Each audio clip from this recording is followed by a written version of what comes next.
Hello everybody, Ragtag Sagvi here. Welcome to the next episode. In this episode, we're going to be listening to these remaining supports, and if there's time, do some activities around the school. So let's do that.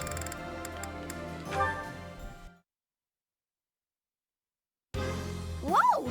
Easy there, big guy! I'm fragile, you know. Stand back, Hilda. I've got this.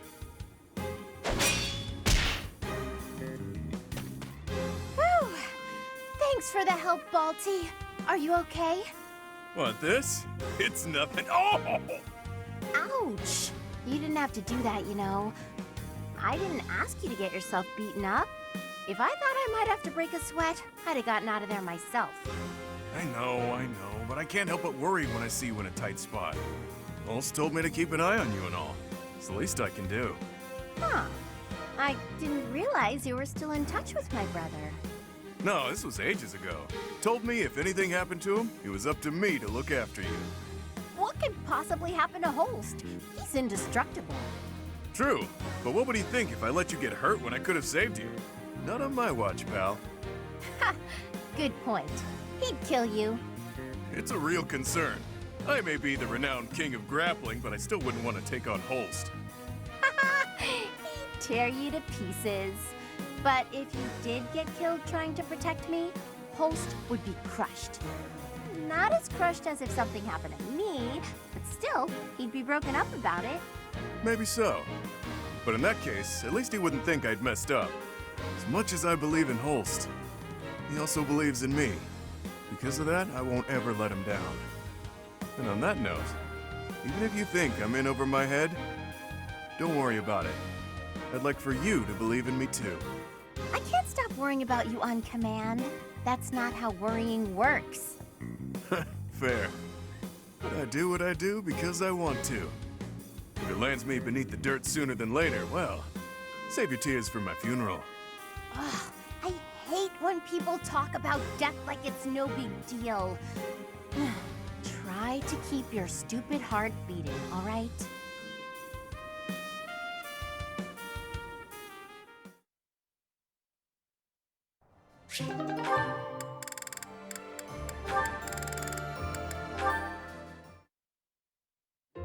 So that's it. I'm going to be a great mercenary just like Captain Gerald. Ha! You skipped right to the conclusion. That's exactly what Gerald would do. I know. I picked that up from him, too. That might not be the finest trait of his to emulate. In the end, it comes down to combat skill. Regardless, I'm happy to hear you say all this. Why's that? I've strived to become a knight at the level of Captain Gerald. But I'm an old man. I've come to accept that I will never be his match. No, don't say that. You can't give up. No, it's quite all right. I know myself and what I'm capable of. But you're still young. Youth is a weapon of the utmost power. Infinite possibility. We are both inspired by Captain Gerald. So I hereby bequeath to you my lofty ambitions. That's... wow. I'm sorry, I don't know what to say. No need to cry, Leone. I'm relieved. My dream is in good hands with you. Captain Gerald is looking down proudly on you, I'm sure. Will you carry on his legacy? Of course I will. Definitely. Leone, do you remember the story I told you once about what happened at the inn? The hatchet throwing? Sure, I remember. Why? Gerald ran up quite a tab with all his drinking, and he left without paying. Now his debt is due. And, as you have declared that you'll carry on his legacy, you see where I'm going with this. Wait, what? That's got nothing to do with me. Nothing to do with me either. I don't drink. Even so, all this time, I've been paying it back little by little. And it's not just that one place. He owes money in towns all over Fodlan. I haven't been able to step into a tavern anywhere without being badgered for payment. Ugh, so exhausting. But now, I can say that the debts are for you to cover. You're still young, so I'm sure you'll manage in time. Thank you, Leonie! Hold on, that's a joke, right? Hey, get back here! Take your lofty ambitions back! I don't want your stupid debts!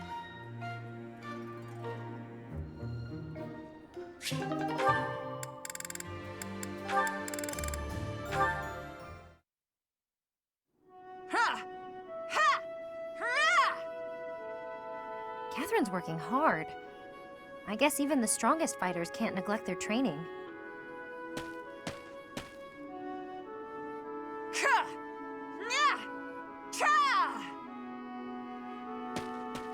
At it again. Or is she still at it? Oh, a spectator. If you want to ogle, you ought to be a little less conspicuous. Sorry, I didn't mean anything by it. I was just passing by. I couldn't help but wonder, though. Have you been training all this time? Yes, I'm simulating prolonged combat. Fighting for a long time requires a whole different set of skills. If you can't handle it in training, you'll certainly be doomed against the real thing. I can't even imagine having what it takes to keep that up for so long. You've been in your share of battles. I'm sure you have some sense of what it takes. A brutal, protracted clash in open marshland, neither side retreating. In that situation, what will you do? Your survival depends on decisions you make in the moment. I see why you're so successful. Most importantly, don't give up. Don't start thinking about how you might lose or might die. Focus on surviving, on winning. You're right. I've been narrow-minded. I had decided, since I don't have a crest and can't use relics, that I'm powerless against someone like you. But that's wrong. I'm not helpless. Not as long as I'm breathing and on my feet. So, the first thing I'm going to do is learn how to beat you. When you're unarmed, at least. That's the spirit, Leonie. Though I'm not planning on losing either, you know. Good. I hope you're ready, because I'm going to train even harder than you. You remind me of myself when I was young. I would become so angry at my own weakness. I feel strangely nostalgic seeing that same anger in you. Huh? Where'd that girl go? We start tomorrow.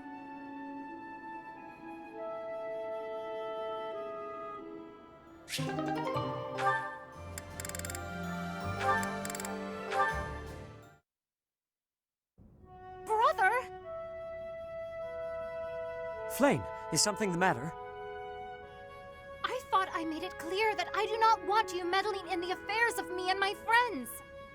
I am not quite sure what you are referring to, but I promise you I would never try to stand in your way. It has come to my attention that you have been running about asking people what they think of me. Asking everyone. Well, of course I have. It took me quite some time.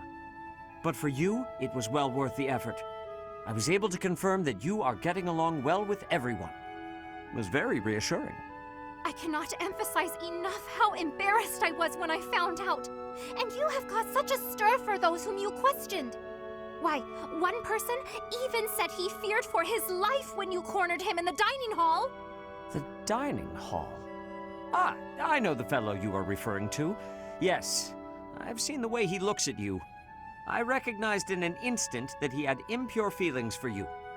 As your brother, I took it upon myself to test his resolve. I merely asked him if he was prepared to lay his life on the line for my beloved sister. He is nothing more than a friend. Kindly keep out of my social business in the future. I am happy to see that you are making friends, but you should weigh your options more carefully. Who I befriend is absolutely none of your business. Do you know what they call people like you? Overprotective meddlers. I am no longer a child. Are you incapable of trusting me, even a little? Of course I trust you, but as an elder brother, I have a certain responsibility. As my brother? Obviously. Oh, never mind it. If you'll excuse me.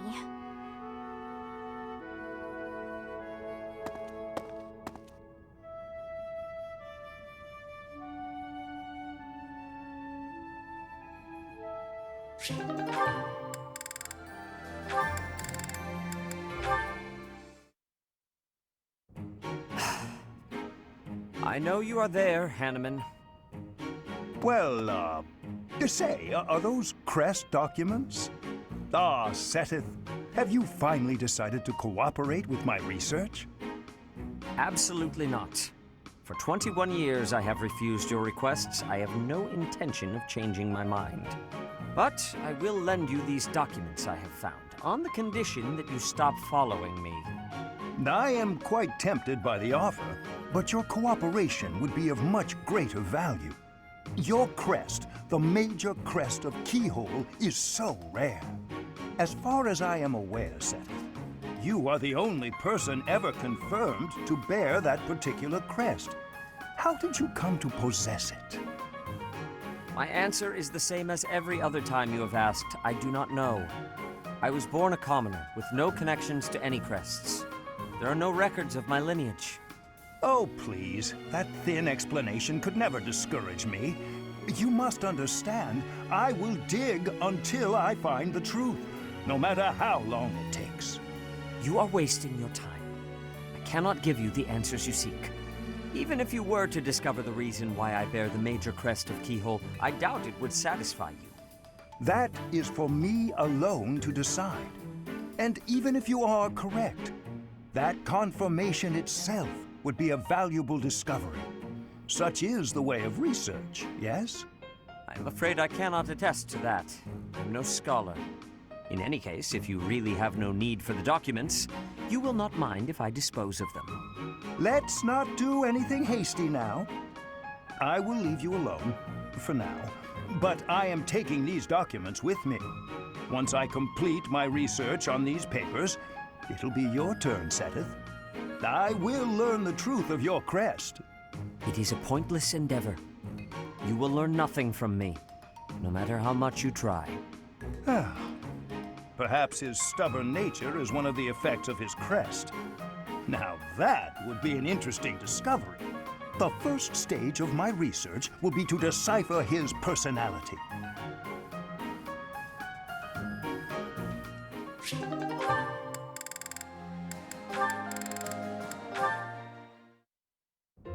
Hey, Seteth. I've been meaning to ask you, what is your relationship with Lady Rhea? That is certainly an abrupt question. You're much closer to her than anyone else in the entire church. Certainly you're a good, upstanding person, but I can't help but feel there's something more to it. Supporting the Archbishop is my sole professional interest. Personally, I consider her to be something akin to a companion. A companion? Yes, as in a traveling companion. Friends who walk the same path toward the same destination. Companion, huh? A companion. I guess that does sound about right, now that you say it. Though, I'll confess to being quite jealous. Not many people can call themselves companions of Lady Rhea. I do not know how she feels about it. Oh, come on. You must trust that she feels the same about you. There is no need for that sort of trust. My duties are the same regardless of her perspective. I consider you to be a companion also. A companion in fighting for the Archbishop. Certainly. Our goals are firmly aligned when it comes to that, are they not? You're right, they are. I suppose you and I could be considered companions in that sense. I am pleased to hear my sentiment reciprocated. I rely on you a great deal, after all. More than most. Whoa there, what's all this now? Flattery won't win you any prizes with me, Seteth. I do not flatter. I merely want you to understand why it matters to me that you be more cautious in battle. As your companion, it is my wish for you to be safe. Oh, good, we're back in familiar territory, with you admonishing me. Don't worry, I'll be careful. I'll always try to live up to your expectations. So don't expect too much or you'll wear me out.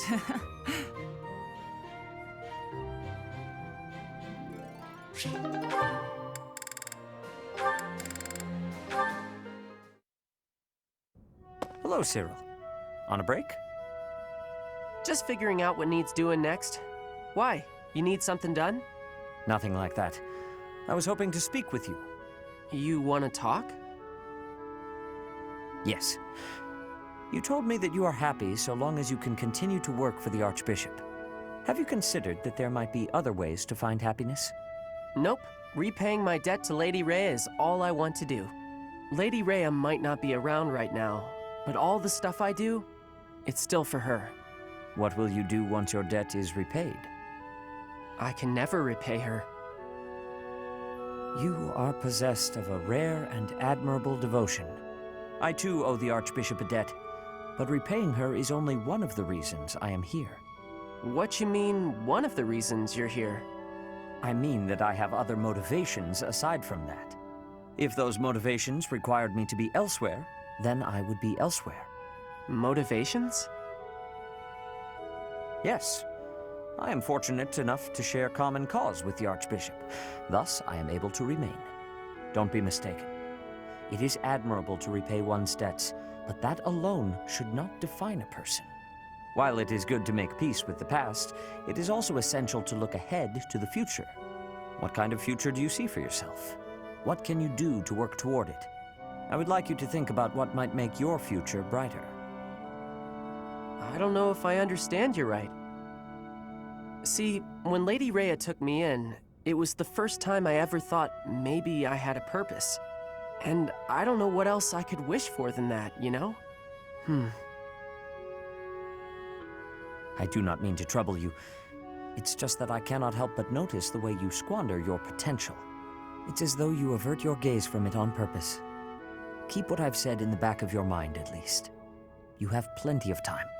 Okay, Seteth.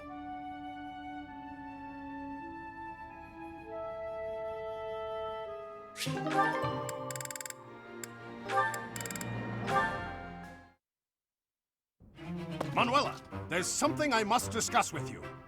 Eloise, hello. You're looking more serious than usual. Is everything okay? I'm in dire straits. Can you help me think of a gift for my daughter? Her birthday's just around the corner, and I can't think of anything to send her.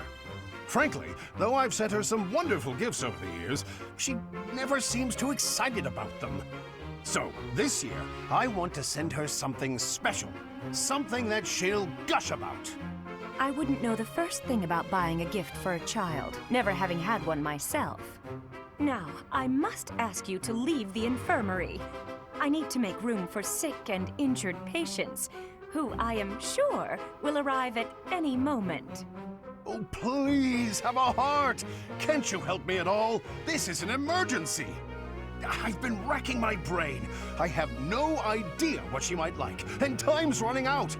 I thought that a young woman such as yourself might be able to help. Young? Did you just call me? Could you repeat that, please?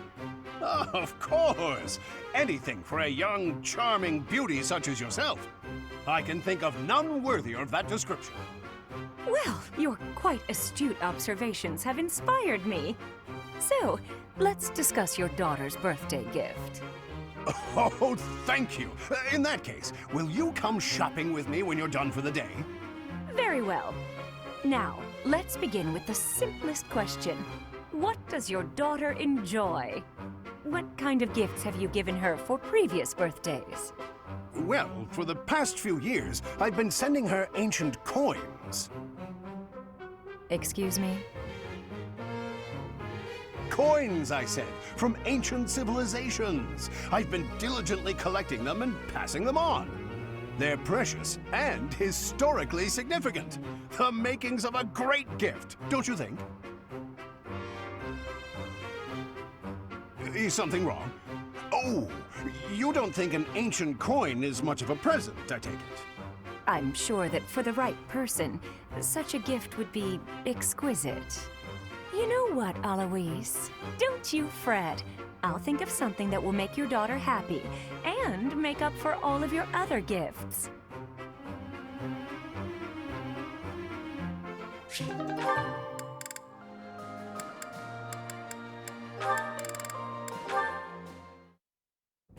You know, Catherine, you really saved my hide.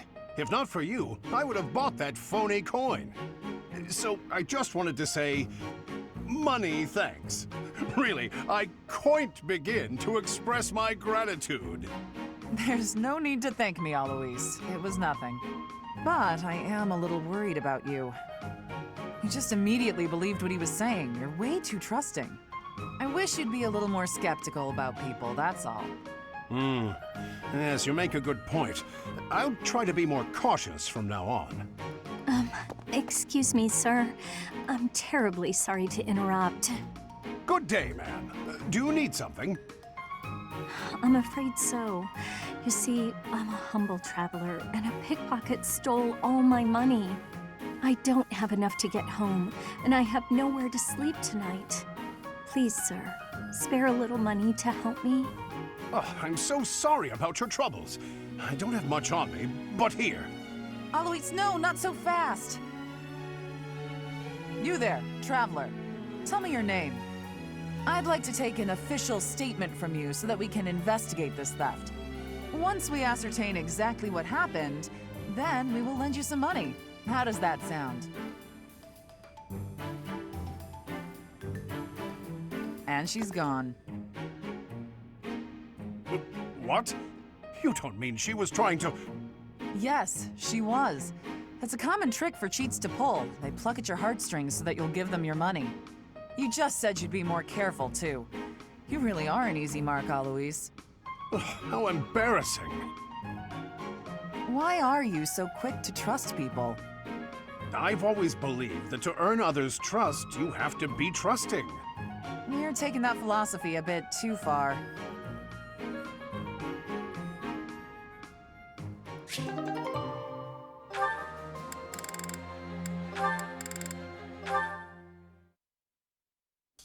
Listen, Shamir, I want to apologize for the conversation we had. I really embarrassed myself. No need to apologize. I was not bothered. I just want to make one thing clear. I don't resent my missions as a knight. I will complete any mission I'm told to carry out. I know. In fact, you are the most loyal knight I have fought beside. You are no coward. I think I am a coward, actually. Every night I fret about ghosts that don't really exist. I wish I could be as strong as you are. The fact is, I'm weak. There's nothing I can do to change it. You should not mistake your kindness for weakness. You contemplate the lives you have taken because you care, even when the emotions may be frivolous. That is something I am not capable of. I am not the only one who has noticed. Everyone else sees your kindness and wishes to share in it. Shamir. It's okay to hold on to the ghosts of your past. They are a part of who you are. But you cannot let them hold onto you. If you are sad, others will notice and share in that as well. I see. That makes sense. Optimism. Cheery old Alois, that's me. He recovered quickly and with surprising energy. Alois has many qualities I could never emulate. His positive and kind nature gives strength to those around him. Even to this Dagdan mercenary trying to find her place in an unfamiliar land. Shamir, stop lagging, start legging. Then again, he has many qualities that I do not wish to emulate.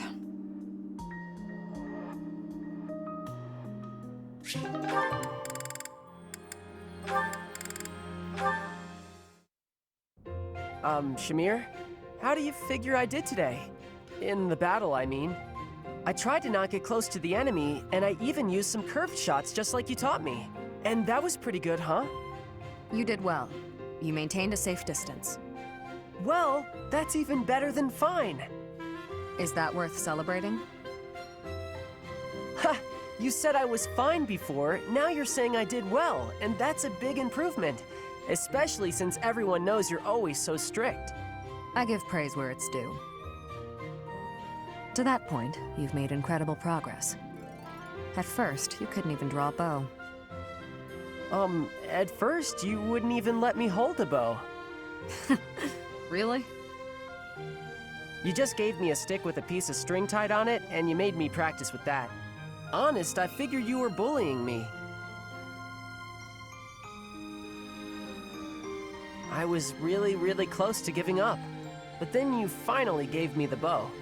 I mean it, I was mad. I'd done all the stuff you told me to, and I knew the way I was supposed to stand, and I could pull the string just so, but... Maybe I was testing you. Seeing if you'd give up. You're the one who insisted that I teach you archery. I never intended to take you on as my student. I just wanted to do whatever I could for Lady Rhea. More than just cleaning and chopping wood and such. I thought maybe I could help with the fighting, but I didn't know anything about swords. And archery was always something that interested me, so... You really helped me out with my dreams, even though you didn't get anything out of it. And that's really nice of you. I gain nothing personally, but the whole army benefits if you're skilled. And those of us from outside of Fodlan should support one another, right? But it's always been you helping me. I'm gonna keep working real hard with that bow so I can help you back.